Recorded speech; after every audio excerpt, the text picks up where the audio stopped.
All right, so let's move on to our recap of UFC Vegas 80.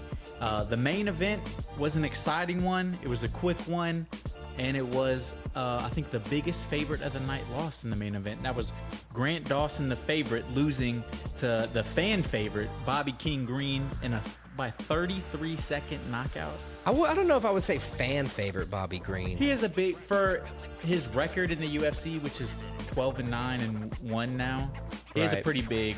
He does have a big fan following. I just don't know if I would say fan favorite. In this fight, he was the fan favorite, definitely. Dawson has a lot of respect from the fans, and he's not really beaten. Yeah, but he didn't lose respect, but he kind of lost some of his lust when he had the controversial split decision win. Oh, I forgot about that, even though we spoke about it last week. Against Manson. But this was Bobby Green, his second win in a row after beating Tony Ferguson. And he demolished Tony Ferguson. I guess he kind of dominated Dawson here as well. So dominated Dawson. Dawson's first career UFC loss, so it's a big deal from him. He moves to 20 wins, 2 losses now.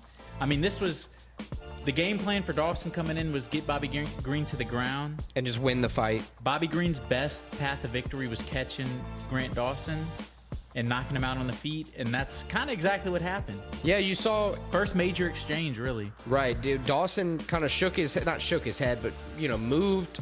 Feinting a little bit, trying to figure out if he wanted to shoot a takedown or not. There's a strange feint. It was an awkward movement. It almost looked like a takedown, but he was getting ready to have to absorb a strike because he knows that Green can, back away and strike at the same time. And he just couldn't hang. And Bobby Green, I think he caught him with a left hand and just dropped him to the ground, got a few ground and pound shots in, but Grant Dawson wasn't fighting back. The fight was over. Yeah, just immediately it was over. A lot of respect after the fight.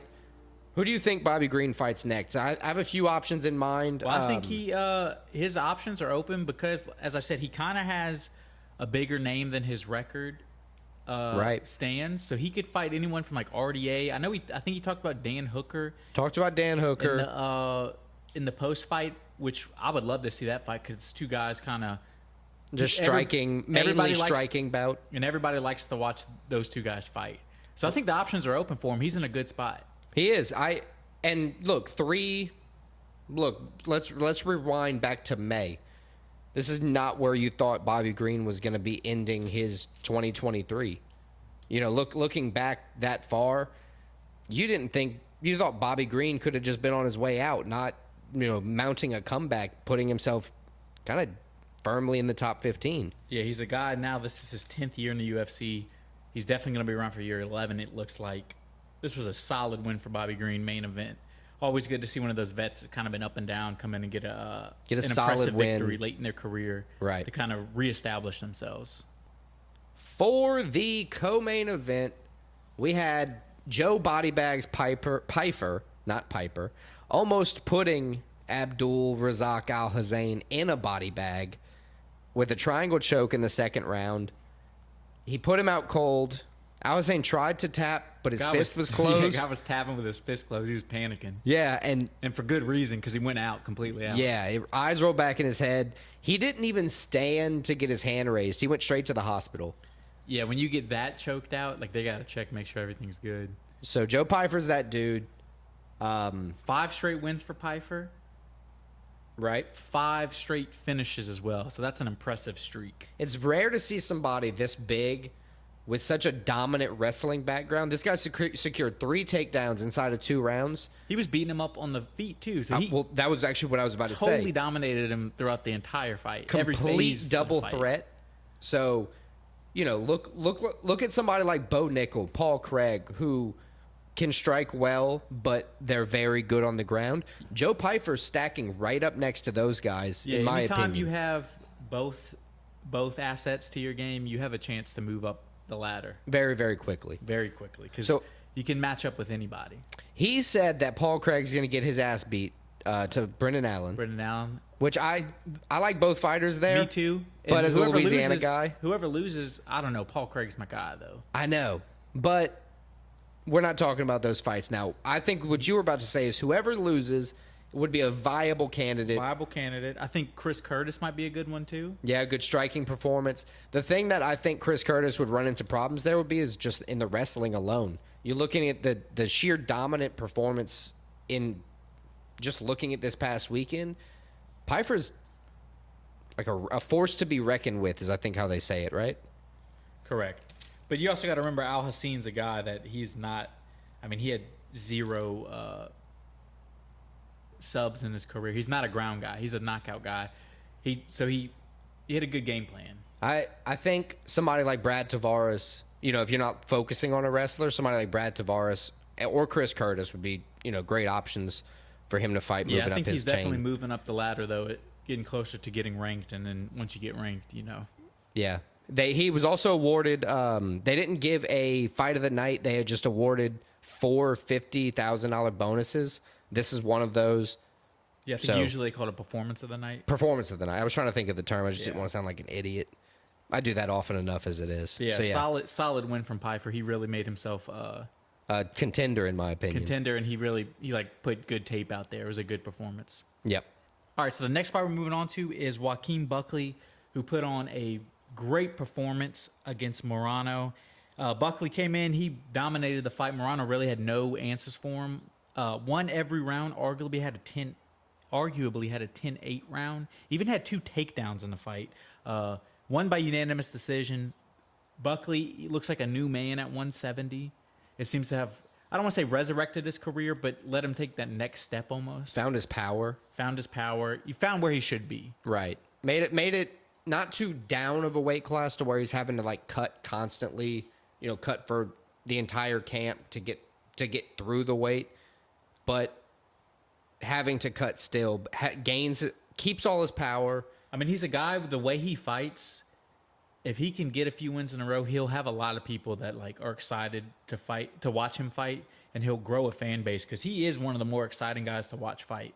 Just how different he is and how athletic he is. No, I agree. 2-0 since moving to welterweight, which 7-4 now overall in the UFC. So, like you say, career moving in the right direction. I think because of this win, he feels the same way. So following his win, he asked for it's weird. He asked for a main event of a fight night specifically. Yeah, you got to know your place. He's big enough to main event a fight night, but he knows he can't main event. I know, but it was just so weird because how he was saying it was so weirdly specific. He was like, listen, this is not a demand. This is just a request. Can I please headline a UFC fight night? Hey, you got to call your shot sometimes. So I appreciate that. I think, honestly, I agree with you. I think he's a perfect candidate for it. Perfect fight idea for me. The only thing that makes me hesitant is we already saw Kevin Holland knock him the fuck out. Well, that was what I would say. Tell him he had a booger in his nose and then knock him out. A rematch for that fight, Kevin Holland versus Joaquin Buckley. I wouldn't be opposed to it, but remember, Joaquin Buckley took that fight. Coming into the UFC on short notice was his debut. He did get knocked out, yes, but I do believe he grew since then. So at least it would be a better, at least, competition for Buckley and Holland. It would get people to tune in because people would like to see both those guys fight. And Holland's coming off of a loss. Exactly. Another guy I think could be in there, Neil Magny maybe, also a guy coming off of a loss. Right, I agree. Against Ian Gary. He's a guy ranked 13, 14, I believe. So that'd be a good fight.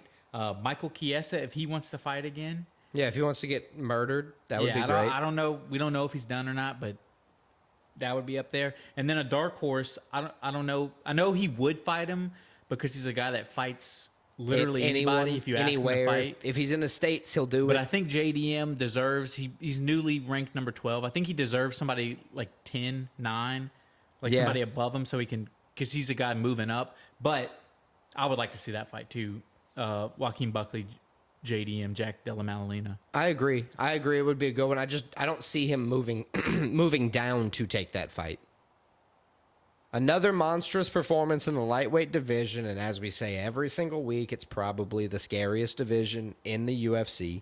Normal-sized dudes walking around just being murderers. Drew Dober knocked Ricky the Gladiator Glenn out halfway through the first round with just a vicious assault.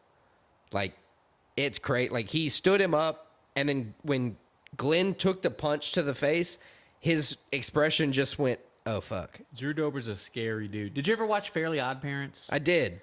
What is the chin guy superhero? Chip. No, that's Chip Skylark. That's the musician. I don't know. We'll look it up, but I know But exactly the Crimson Chin.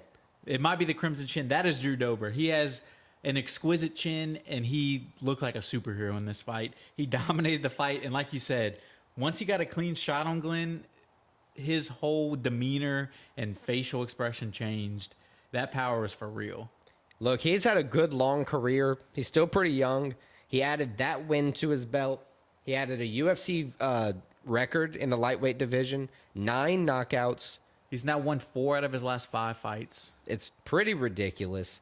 He called out Michael Chandler because I do agree it would be a striking masterpiece. I mean, who has the better chin between him and or the better physique?